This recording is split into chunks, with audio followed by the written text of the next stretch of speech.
dipimpin oleh seorang raja yang bijaksana. Kerajaan Pagaruyung namanya. Suatu ketika terdengar kabar bahwa kerajaan Majapahit akan menyerang kerajaan Pagaruyung. Padahal para pemimpin kerajaan Pagaruyung memberikan semboyan kepada seluruh prajurit untuk menegakkan perdamaian. Kemudian Raja Pagaruyung mengajak diskusi para penasehatnya. Mereka mencari cara menahan serangan pasukan Majapahit.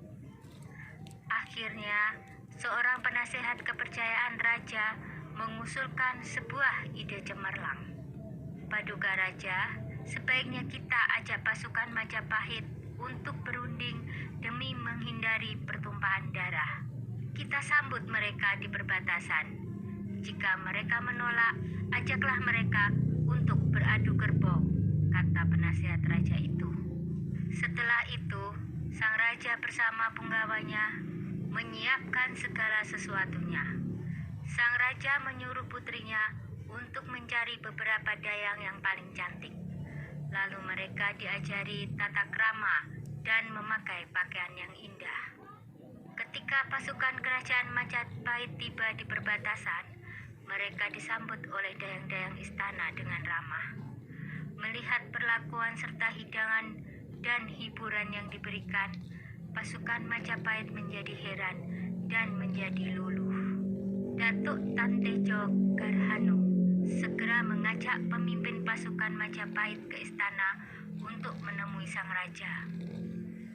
"Selamat datang, Tuan," sambut raja dengan ramah. "Ada apa gerangan Tuan kemari?" lanjut beliau. "Kami diutus oleh Raja Majapahit untuk menaklukkan Pagaruyung," jawab pemimpin itu. "Kami memahami tugas Tuan, tapi bagaimana kalau peperangan ini kita ganti dengan adu kerbau saja, supaya tidak perlu ada pertumpahan darah di antara pasukan kita," jawab raja. Pimpinan pasukan Majapahit terdiam. Setelah berpikir sejenak, akhirnya ia pun menyetujui usulan raja.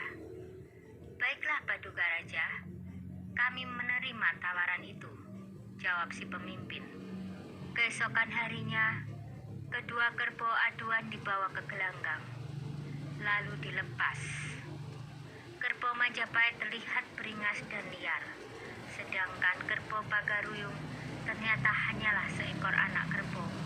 Anak kerbau Pagaruyung segera memburu kerbau Majapahit karena mengira itu induknya.